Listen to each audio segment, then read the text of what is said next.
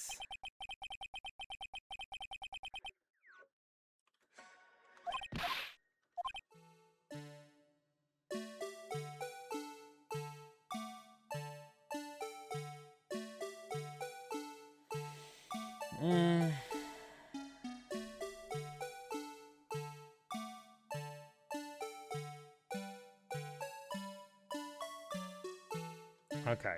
Okay. I have it upside down.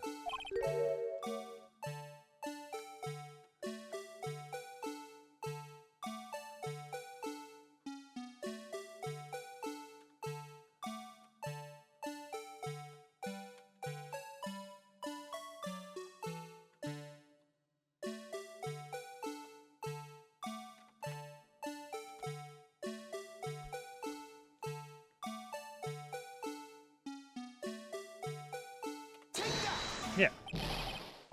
That is right. Come on.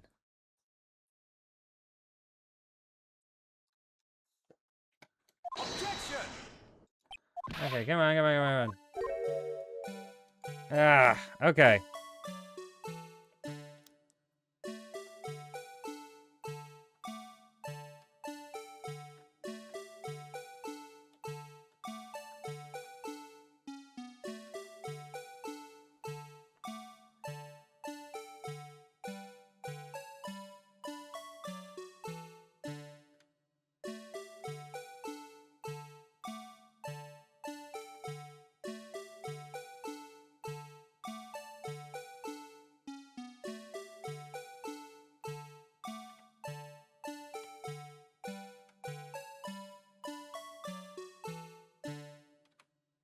Take that! Come on, that is right. I had it. Objection!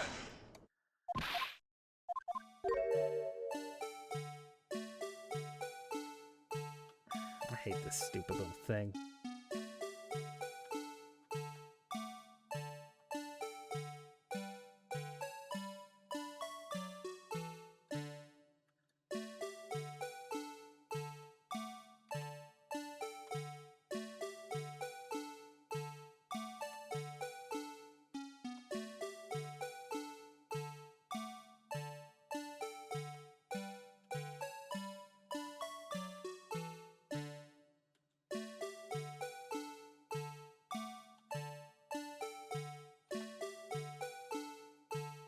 Take that! God fucking... Objection!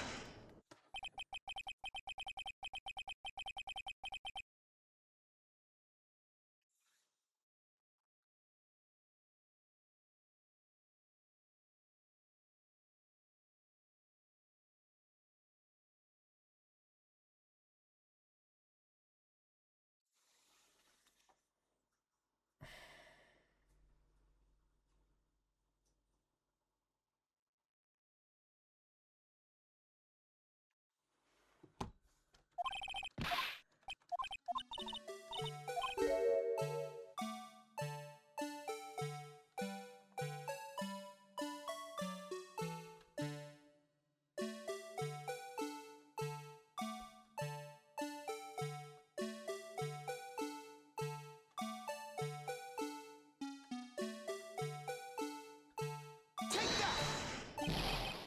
Yeah, I pressed the button too early. I hate this. I hate this bullshit. These controls are garbage. What the fuck is this?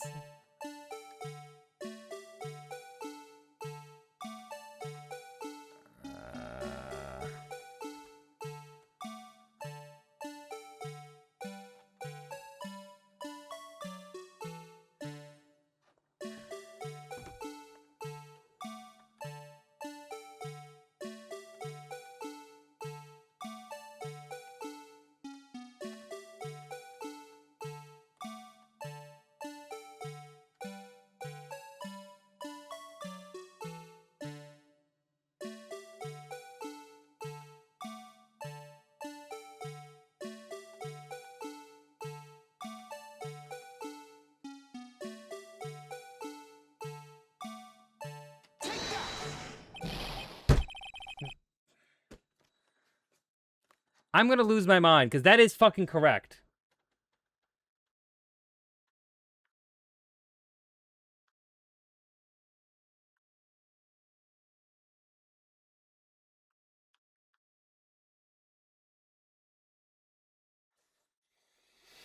I'm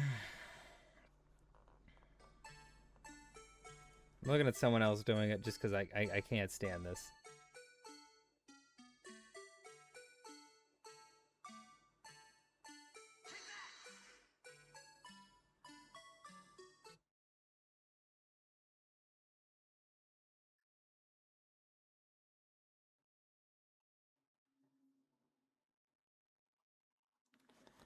Okay. I am right. Objection!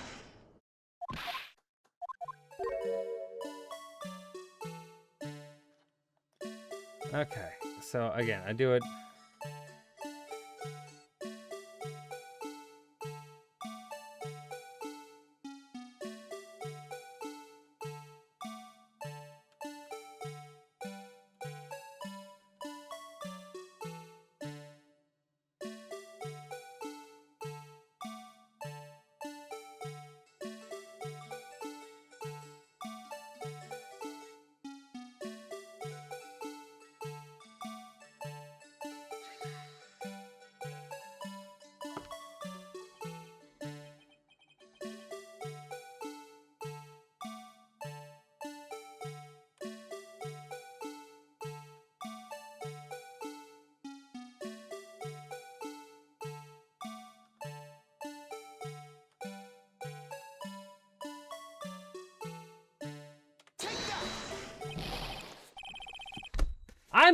I'm gonna lose my fucking mind.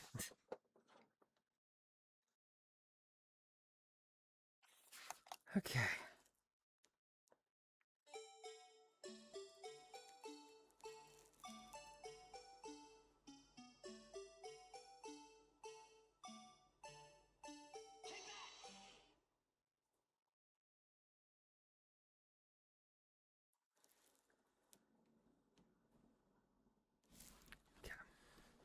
Objection! I hate this fucking jar. Looking at the comments, I'm not the only one. Also, I hate this goddamn song.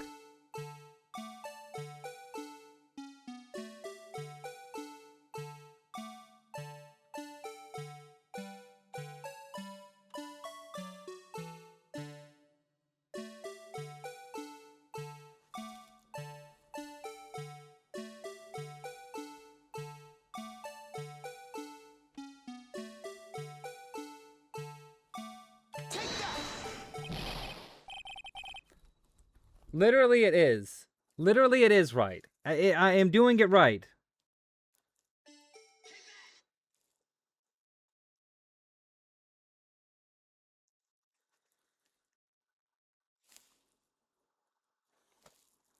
What the fuck do you mean? Why is this so fucking hard?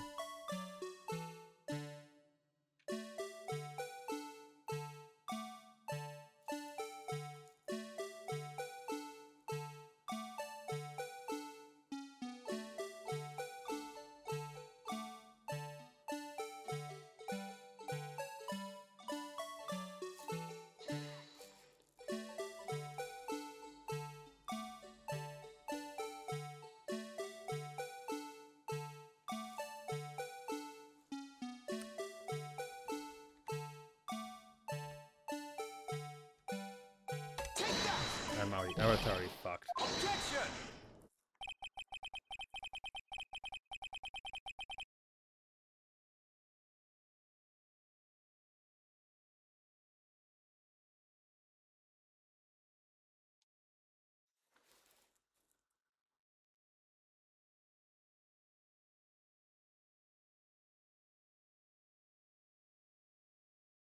Okay, yeah, I'm just right.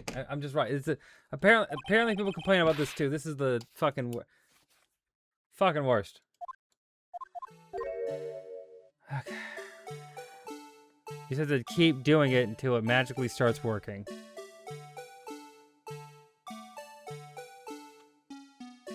Okay, and then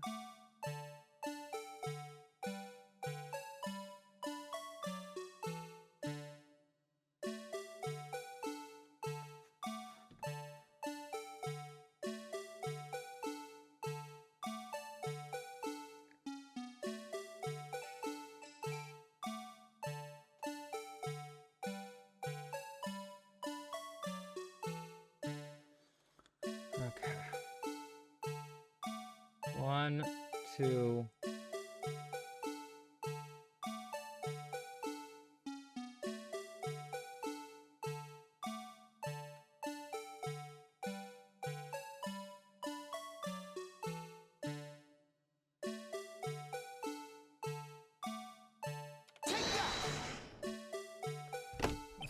Fuck off!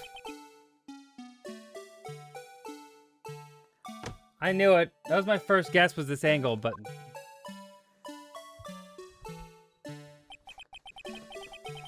No one could possibly deny this jar's resemblance to the Blue Badger. No. It can't be! But it is. Order, order. The defense has proven its claim. The mysterious Blue Badger witnessed on the day of the crime was actually this. I don't have energy to even do voices anymore. Although we all enjoy Mr. Wright's dramatic performance, one question remains. What's your point? What do you mean? So that Badger thing was actually just a jar. That doesn't change anything. I'm afraid that's where you're wrong, Mr. Edgeworth. You see, this changes everything. Indeed? Very well, then please tell us.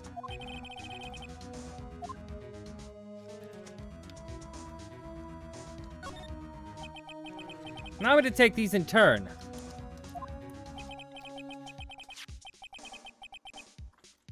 The moment of the murder, the witness saw this jar.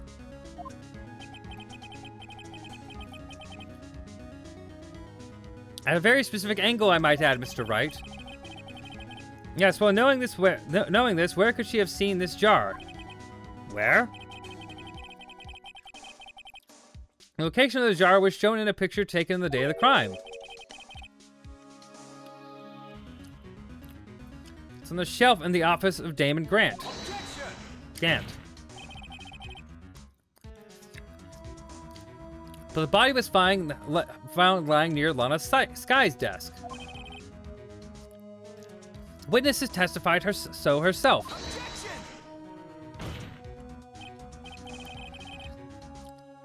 Yes, and it is these two facts that reveal what actually transpired. You see, the struggle between Darkay and Marshall did not take place in Lana Sky's office. It happened on the other side of the room, in Chief Gaunt's office. Are you implying the murderer moved the victim's body from Damon Gant's office to Lana Sky's office? Yes. Why would he do that? There's no reason. Exactly.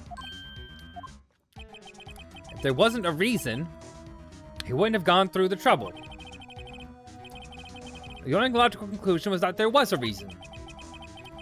You know what that reason was, Mr. Wright? I finally figured it out. So this is why Lana tried to stop the trial. Too late to quit now, though. Please recall the witness's testimony. She said she knocked away the man who was holding up the knife. In the next instance, the jar was hit and flew through the air. Now tell me, what could have sent the jar flying? That would have been the impact of the man made when he was knocked into the wall. Ladies and gentlemen, I may draw your attention to this picture once more.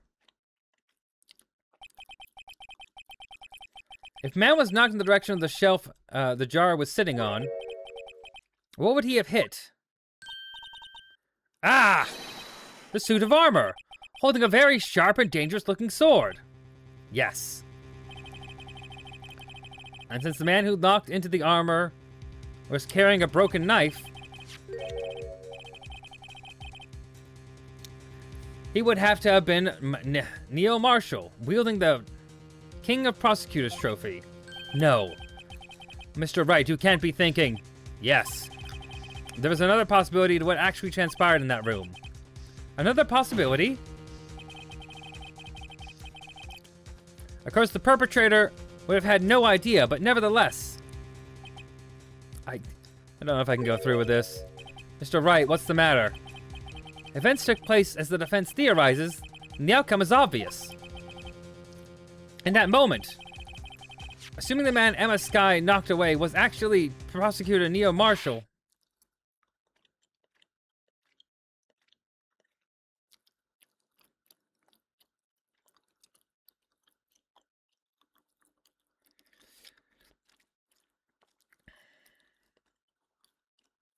Yeah. You mean Mr. Marshall died because of me? No! Yeah, that's fucked. Dud.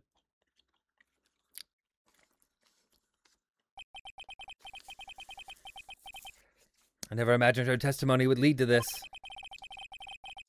So it was the witness who took the victim's life, and then proved so with her own testimony. This is unprecedented. Objection. What? What are you saying? I'm sorry, Miss Sky, but given the circumstances, Joe Darkay's murderer Joe Darkay murdered Prosecutor Marshall. Ugh. How can you think it was Emma? How dare you try to pin this crime on her? Imagine that coming from you. If you recall, it was you who admitted to forging evidence 2 years ago. The reason you moved Prosecutor Marshall's body was to keep anyone else from finding out about what Emma did, wasn't it? I assure you, Mr. Edgeworth, I have no idea what you're talking about. If you hope to have anyone believe your insane allegations, I'm afraid you're gonna have to have proof. Tell me, do you have any conclusive evidence that proves my sister killed Neil Marshall? Evidence? I'm willing to bet you don't. Yes. It certainly would be difficult to prove this with evidence. If we don't have evidence, then we'll have to rely on testimony. I'm afraid that won't work in this case. Both parties involved in the incident are dead. We certainly can't get dead people to testify. It's up in a wild goose chase from the beginning. Touché, Miss Sky. Of course. That only leaves us with one possibility. I mean, there is still another possibility. What do you mean, Mr. Edgeworth? I mean, the possibility that the victim has left us a message. For better or worse, Mr. Marshall did not die instantly. He may have left behind a name of a person who took his life, in one manner or another. That's impossible. Well, Mr. Wright, there's the only possibility left to you. A message from the deceased. Does such a message exist? Gotta think back to the court record. Real murderer's name. Evidence. Message from the deceased is already in our possession. Mr. Wright, will you stop at nothing to prove my sister's a murderer? Do not be mistaken, Miss Sky. Our purpose is not to accuse Emma of any crime. There's only one thing we seek.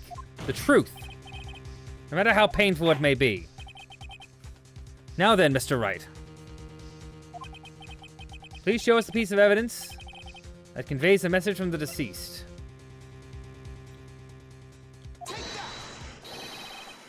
This is the message from the deceased. Right. Now then. This is the message from the judge. Okay. Written form. I mean, it's her fingerprints on it. Come on. Now then, Mr. Wright. Please show us a piece of evidence. It conveys a message from the deceased.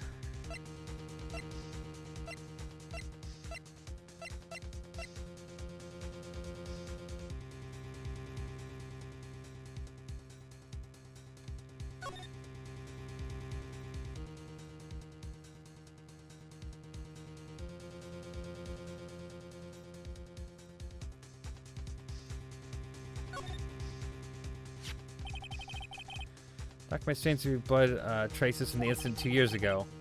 Only the fragments found in Chief Grant's office still has lines remaining on it.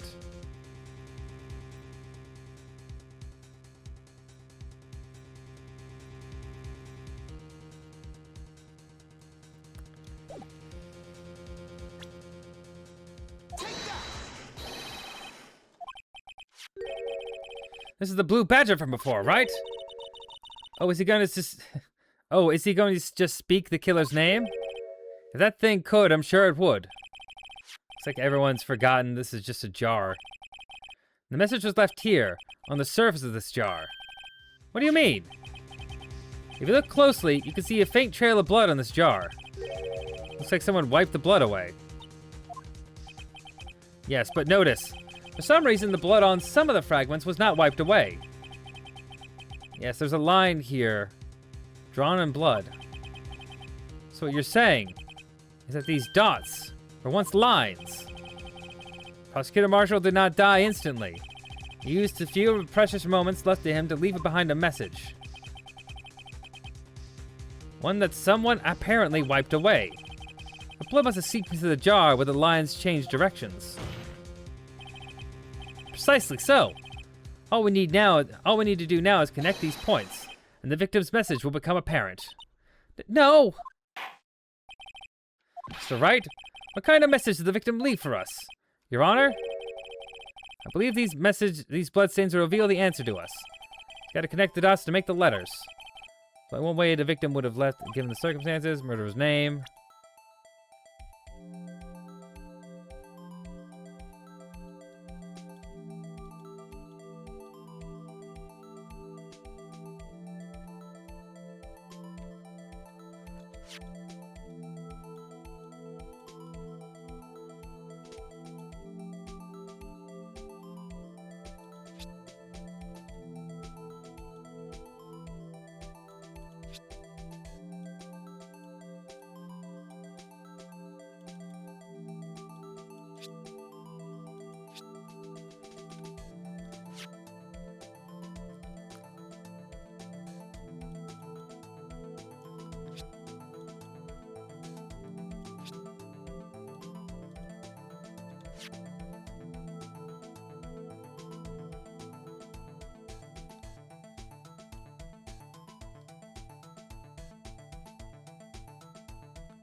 Oh, here we go.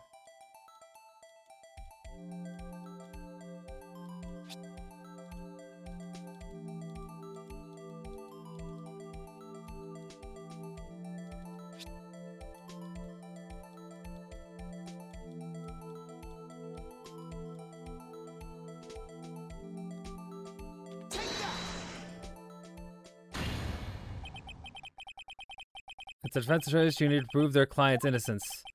That's why I've always been thinking about saving Lana. After all my efforts, I never thought it would turn out like this. Emma. So this is the final message from Prosecutor Marshall left behind. Prosecutor Marshall left behind.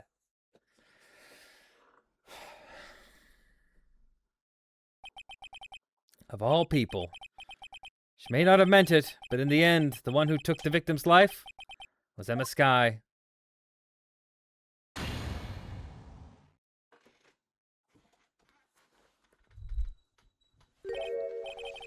See, Worthy? Can't say I didn't warn you. Chief Gant. Do you understand the implications of what you've done? What? What are you talking about? 2 years ago, Joe Darkey was sentenced to death. He was convicted because of his final murder. I believe you were the prosecutor in that case, were you not? Ach. Yes, Worthy. Because of you, an innocent man was sentenced to death. Not only that, you used forged evidence to ensure his conviction. Gah. But Joe Darkey really was a serial murderer. That's undeniable. I'm afraid that's not important. Didn't you know? We aren't defenders of justice. What?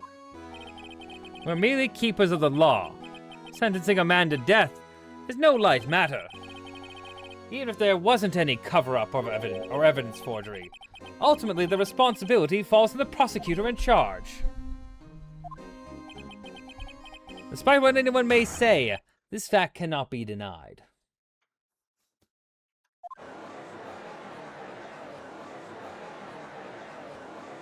What's going on at the prosecutor's office? He might have sent an innocent man to his death. How can he just stand there? Order, order, order, order!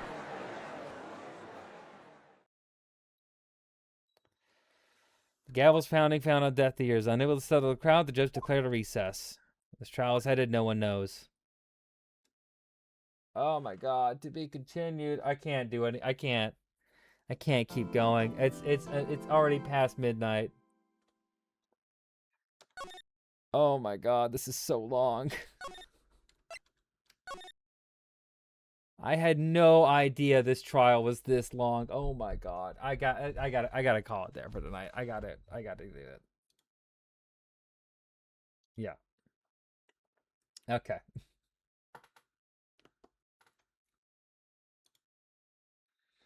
All right, that's it for tonight. I will be back tomorrow to finish game 1. There's no way in hell we're beating all this trilogy here. No way in hell. But we will do as much as we can.